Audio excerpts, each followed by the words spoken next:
CM Siddaramaiah ಮದುವೆ ಊಟ ಬೀಗ್ರೂಟ ಅಂತ ಓಡಾಡಿಕೊಂಡಿದ್ದಾರೆ. ಸಿಎಂ ಸಿದ್ದರಾಮಯ್ಯನವರ ವಿರುದ್ಧ ಮಾಜಿ ಸಂಸದ ಪ್ರತಾಪ್ ಸಿಂಹ ಅವರ ಆಕ್ರೋಶ ಇದು. ಮೃತ 11 ಕುಟುಂಬಗಳ ಕಣ್ಣೀರನ್ನ ಒರೆಸೋದಕ್ಕೆ ನಿಮ್ಗಾಗಿಲ್ಲ, ಆದ್ರೆ ಮೈಸೂರಿನಲ್ಲಿ ಮದುವೆ ಊಟವೇ ನಿಮ್ಗೆ ಮುಖ್ಯ ಆಯ್ತು. ಮೃತರ ಕುಟುಂಬಗಳಿಗೆ ಒಂದು ಸಾಂತ್ವನ ಕೂಡ ಹೇಳಲಿಲ್ಲ ನೀವು.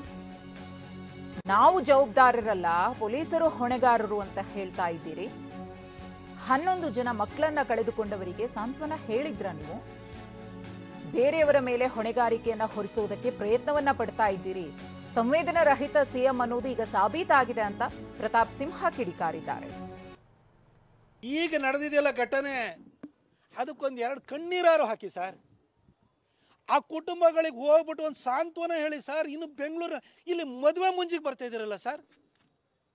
ಆ ಮಕ್ಕಳು 11 ಜನ ತೀರ್ಕೊಂಡಿದಾರಲ್ಲ ಸರ್. ಯಾರ ಮನೆಗೆ ಹೋಗ್ತಾ ಇದ್ದೀರಿ ಸರ್ ನೀವು? ಹೋಗಿ ಒಂದು ಕಣ್ಣೀರು ವರ್ಷ ಕೆಲಸವನ್ನು ಮಾಡಿದ್ರ ಸರ್ ನೀವು?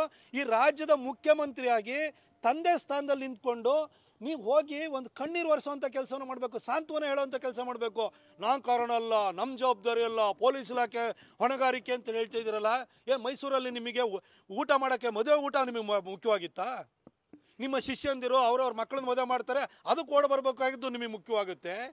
11 ಜನ ಮಕ್ಕಳನ್ನ ಕಳ್ಕೊಂಡಿರೋರು, ಅಮಾಯಕರನ್ನ ಕಳ್ಕೊಂಡಿದಾರಲ್ಲ, ಆ ಕುಟುಂಬಕ್ಕೆ ಸಾಂತ್ವನ ಹೇಳ್ಕೊಳ್ಳುವಂತಹ ಸಂವೇದನೆ ಅಂತಃಕರಣನೂ ನಿಮ್ಮ ಹತ್ರ ಇಲ್ವಾ ಸರ್? ಜನ ನೋಡಿದ್ದಾರೆ ಸರ್. ನೀವು ಎಷ್ಟೇ ಈ ಒಂಥರ ವಿಷಾಂತರ ಮಾಡಲಿಕ್ಕೆ, ಬೇರೆಯವ್ರ ಮೇಲೆ ದೋಷಾರೋಪಣೆ ಹೊರಿಸಲಿಕ್ಕೆ, ಬೇರೆಯವ್ರ ಮೇಲೆ ಹೊಣೆಗಾರಿಕೆಯನ್ನು ಎತ್ತಾಕಲಿಕ್ಕೆ ನೀವು ಪ್ರಯತ್ನ ಮಾಡಿನೂ ಕೂಡ ನೀವೊಬ್ಬ ಸಂವೇದನಾ ರಹಿತ ಮುಖ್ಯಮಂತ್ರಿ ಅನ್ನೋದು ಕರ್ನಾಟಕಕ್ಕೆ ಸಾಬೀತಾಗಿದೆ. ಬೇರೆಯವ್ರ ಬಗ್ಗೆ ಬ್ಲೇಮ್ ಮಾಡೋದನ್ನು ಬಿಟ್ಟು ಇನ್ನಾದ್ರೂ ಕೂಡ ಈ ಕ್ಷಣಕ್ಕಾದ್ರೂ ಈ ಮದುವೆ ಊಟ, ಮುಂಜಿ ಊಟ, ಅದೇ ರೀತಿ ಬೀಗ್ರೂಟ ಬಾಡೂಟ ತಿನ್ನೋದ್ರ ಬದಲು ಹೋಗಿ ಒಂದು 4 ಸಾಂತ್ವನದ ಮಾತು ಹೇಳಿ ಬನ್ನಿ ಸರ್. ಆವಾಗಲಾರು ಜನ ಅಟ್ಲೀಸ್ಟ್ ಈಗಲಾರು ಬಂದಿರಲ್ಲ ಅಂತ ಸಮಾಧಾನ ಮಾಡ್ಕೊಳ್ತಾರೆ. ಈಗ ನಡೆದಿದೆಯಲ್ಲ ಘಟನೆ, ಅದಕ್ಕೊಂದು 2 ಕಣ್ಣೀರಾರು ಹಾಕಿ ಸರ್. ಆ ಕುಟುಂಬಗಳಿಗೆ ಹೋಗ್ಬಿಟ್ಟು ಒಂದು ಸಾಂತ್ವನ ಹೇಳಿ ಸರ್. ಇನ್ನು ಚಿನ್ನಸ್ವಾಮಿ ಕ್ರೀಡಾಂಗಣದ ಬಳಿ ಸಂಭವಿಸಿದಂತಹ ಕಾಲ್ತುಳಿತದಲ್ಲಿ 11 ಅಭಿಮಾನಿಗಳು ಸಾವನ್ನಪ್ಪುತ್ತಾರೆ.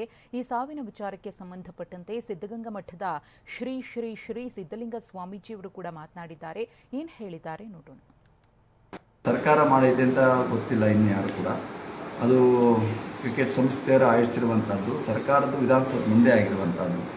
ಈ ಕ್ರೀಡಾಂಗಣದಲ್ಲಿ ಆಗ್ತಾ ಇರುವಂಥದ್ದು ಇದು KSC ಇದೆಯಲ್ಲ, ಅಸೋಸಿಯೇಷನ್ ಅದರದ್ದು ಅವರು ಅಂತ ಹೇಳ್ತಾರೆ. ಇನ್ನು ಗೊತ್ತಿಲ್ಲ, ಅದ್ರ ಬಗ್ಗೆ ತನಿಖೆ ಆಗ್ತಾ ಇದ್ದಾರೆ. ತನಿಖೆ ಆದಮೇಲೆ ಏನು ಅಂತ ಅದು ಹೊರಬರ್ತದೆ ಸತ್ಯ. ಸರ್ಕಾರ